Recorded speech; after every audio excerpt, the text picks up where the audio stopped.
ఏ మాత్రం కూడా తగ్గుముఖం పట్టలేదని చెప్పొచ్చు. 3 లక్షలు, 4 లక్షలు, 5 లక్షల వరకు కూడా ఆ క్యూసెక్ల వరద నీరు వచ్చి చేరుతుందని చెప్పొచ్చు. ప్రస్తుతం మాత్రం ఎట్ ప్రెజెంట్ 3,60,000 క్యూసెక్లో శ్రీశైలం నుంచి కూడా వచ్చి చేరుతున్నటువంటి పరిస్థితి కనిపిస్తుంది. 582 అడుగుల పైన కూడా చేరుకున్నటువంటి పరిస్థితి కనిపిస్తుంది. అధికారులు 6 గేట్లను కూడా ఎత్తి నీటిని దిగువకు విడుదల చేస్తున్నారు. మరి కాసేపట్లోనే ఏదైతే గేట్ నెంబర్ 13, 12, 11 ఆ నెంబర్ గేట్ల సాయంతో కూడా నీటిని దిగువకు విడుదల చేస్తున్నారని చెప్పొచ్చు. క్రస్ట్ గేట్ల పక్కనే ఉన్నటువంటి పవర్ హౌస్ ను కూడా చూస్తున్నాం. పవర్ హౌస్ కూడా నిరంతరంగా పవర్ హౌస్ కు మొత్తం 30,000 క్యూసెక్ల నీటితో కూడా అక్కడ మొత్తం కూడా విద్యుత్ ఉత్పత్తి జరుగుతుంది. గత వారం రోజుల నుంచి కూడా విద్యుత్ ఉత్పత్తి కొనసాగుతుంది. గత 2 సంవత్సరాల నుంచి కూడా పవర్ హౌస్ కూడా పూర్తిగా నిలిచిపోయినటువంటి పరిస్థితి కనిపించింది చెప్పవచ్చు. నాగార్జున సాగర్ పరిధిలో ఏదైతే విద్యుత్ ఉత్పత్తి ఉందో నీరు లేకపోవడంతో కూడా మొత్తం మనం చూస్తున్నాం. ఎక్స్క్లూజివ్ గా ఆర్టీవీ స్క్రీన్ పై చూస్తున్నాం. ఏదైతే 13వ నెంబర్ గేట్ నుంచి కూడా మనం వాటర్ రిలీజ్ అవుతున్నటువంటి దృశ్యాన్ని చూస్తున్నాం. ఎంతో ఎక్సైటింగ్ అంటూ కూడా చాలా వరకు మనం ఎంతో ఆత్మగా చూస్తున్నాం. ఎగువ నుంచి కురుస్తున్నటువంటి భారీ వర్షాలతో ఒక్కసారిగా ఏదైతే మిడిల్ గేట్ ఉందో మొత్తం కూడా 26 గేట్లలో కూడా 13వ గేట్ నుంచి కూడా వాటర్ వస్తున్నటువంటి పరిస్థితిని చూస్తాం. మిగతా 6 గేట్ల కూడా ఓపెన్ చేయబోతున్నారు. మొదటగా మాత్రం ఎక్స్క్లూజివ్ గా మనం చూస్తున్నాం. ఎంత సుందర దృశ్యాలను, అపురూప దృశ్యాలను కూడా చూడడానికి చాలా వరకు అలా చెప్పొచ్చు. నాగార్జున సాగర్ ప్రాజెక్టు గేట్లు అంటేనే మొత్తం 26 గేట్లు ఉంటాయి. ప్రాజెక్టు గేట్లు ఎత్తుతున్నారంటే ప్రతి ఒక్కరు కూడా తెలుగు రాష్ట్రాలే కాదు వరల్డ్ టూరిజం ప్లేస్ అని చెప్పొచ్చు. మనం మొట్టమొదటిసారిగా మనం చూపిస్తున్నటువంటి దృశ్యాలను కూడా మనం చూస్తున్నాం.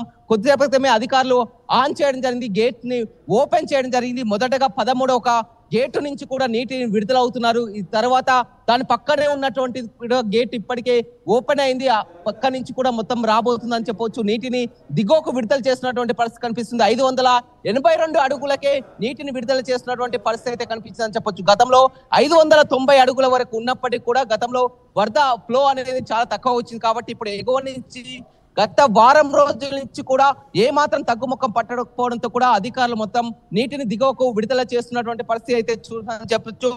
2 లక్షల క్యూసెక్లు నీటిని దిగువకు విడుదల చేయనున్నారని చెప్పొచ్చు. అధికారులు ప్రస్తుతం మాత్రం 6 గేట్లను తెరుచుకున్నాయి. 6 గేట్ల తర్వాత కూడా ఇదే విధంగా నిరంతర ఫ్లో ఉంటే ఇంకా మరిన్ని గేట్లు కూడా తెరిచే అవకాశం అయితే ఉందని చెప్పొచ్చు. మనం చూస్తున్నటువంటి పరిస్థితుల్లో మాత్రం కూడా ఇంకా దాని పక్కనే ఉన్నటువంటి 2వ గేట్ ఏదైతే ఉందో 12వ గేట్ నుంచి కూడా ఇప్పుడు మనం పూర్తిగా నాగార్జున సాగర్ ప్రాజెక్ట్ లో 2 గేట్లు ఓపెన్ కావడం జరిగింది.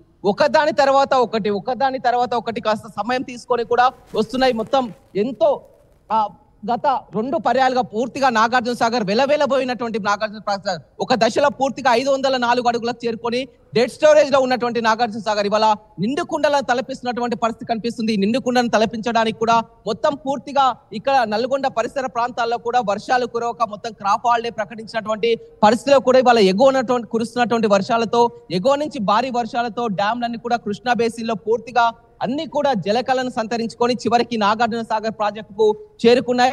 నాగార్జున సాగర్ ప్రాజెక్ట్ కూడా నిండుకుండలా మారడంతో అధికారులు కొద్దిసేపు క్రితమే నీటిని విడుదల చేశారు. అదే మనం ఆర్టీవీ స్క్రీన్ పై చూస్తున్నాం. ఎక్స్క్లూజివ్ గా చూస్తున్నాం. కృష్ణమ్మ పర్లో బయటికి వెళ్తున్నటువంటి దృశ్యాలను చూస్తున్నాం. పాల నురుగులతో ఎంతో అద్భుతంగా, ఎందుకంటే ఈ దృశ్యాలను చూడాలనే ఎంతో దూర ప్రాంతాల నుంచి కూడా తరలి వస్తుంటారు. మనం ఈ అట్టాన్ని చూడక గతంలో 2 సంవత్సరాలు అయింది, ఈ గేట్లు తెరుచుకోకుండా 2 సంవత్సరాలు అయింది. రైతులంతా కూడా ఆనందం వ్యక్తం చేస్తున్నారు. మొత్తం ఆ డ్యామ్ పరిసర ప్రాంతాలను మనం చూస్తున్నాం. ఎంతో ఆహ్లాదకరంగా ఉన్నటువంటి పరిస్థితి కనిపిస్తుంది. పవర్ జనరేషన్ ఓవైపు, మరోవైపు డ్యాము గేట్లు తెరుచుకోవడం, ఈ నీరంతా కూడా దిగువ ప్రాంతానికి చేరుతుంది. ఇక్కడ పులిచింతల ప్రాజెక్ట్ నుంచి ఇట్లా మొత్తం వెళ్ళి కూడా ప్రకాశం బ్యారేజీ సముద్రంలోకి ఈ నీరు అనేది వెళ్తుందని చెప్పొచ్చు. ప్రస్తుతానికి మాత్రం 2 గేట్లు ఓపెన్ అయ్యాయి. ఆ 2 గేట్ల ద్వారా కూడా నీరు విడుదలవుతున్నటువంటి దృశ్యాలను మనం ఎక్స్క్లూజివ్ చూస్తున్నాం. గత వారం నుంచి కూడా నాగార్జున సాగర్ ప్రాజెక్టుని మనం వారం రోజుల నుంచి కూడా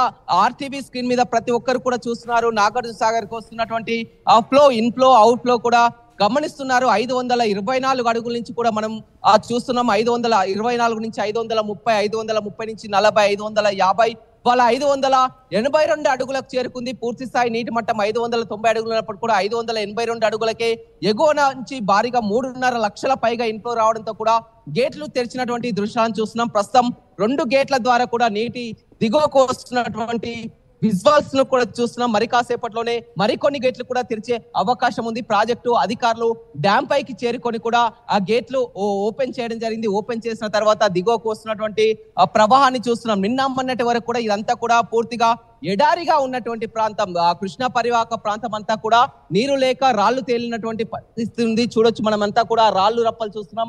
మరి కాసేపట్లోనే ఆ వాటర్ అంతా ఇక్కడికి వచ్చిన తర్వాత ఈ రాళ్ళు అనేవి మనకు కనిపించవు. మొత్తం పూర్తిగా ఒక ఆ ప్రవాహంలా కనిపిస్తాయి. ఇదంతా కూడా మొత్తం కూడా మనం గతంలో కూడా చూడడం జరిగింది. వస్తున్నటువంటి వరద ప్రవాహం గతంలో గేట్లని తెరుచుకోవడంతో మనం నిలబడినటువంటి పాత బ్రిడ్జ్ కూడా పూర్తిగా గతంలో కొట్టుకుపోయినటువంటి దృశ్యాలను కూడా మనం గతంలో చూడడం జరిగింది. మొత్తం ఇక్కడే ఇదే దారి గుండా కూడా మొత్తం కూడా ఆ 26 గేట్లను ఏదైతే మనం చూస్తున్నామో 26 గేట్లలో మిడిల్ లో ఉన్నటువంటి 12, 13 ఇప్పుడు 2 గేట్లను కూడా ఓపెన్ చేయడం జరిగింది. మొత్తం 6 గేట్లను కూడా తెరుస్తారు. గంటకు కూడా వారు వస్తున్నటువంటి వరద ప్రవాహాన్ని ఇంట్లోని అధికారులు ఎప్పటికప్పుడు కూడా గమనిస్తున్నారు. అధికారులను అప్రమత్తం చేస్తున్నారు. గతంలో మనం చూడడం జరిగింది, పూర్తిగా నాగార్జున సాగర్ ప్రాజెక్ట్ అనేది తెలంగాణ పరిధిలో ఉండేది. గతంలో శ్రీశైలం ఏపీ పరిధిలో, నాగార్జున సాగర్ ప్రాజెక్ట్ అనేది తెలంగాణ పరిధిలో ఉండేది. కానీ ఆ తర్వాత విభజన జరిగిన తర్వాత పూర్తిగా ఇది నాగార్జున సాగర్ ప్రాజెక్టు KRMB పరిధిలోకి, కృష్ణా రివర్ మేనేజ్మెంట్ బోర్డు పరిధిలో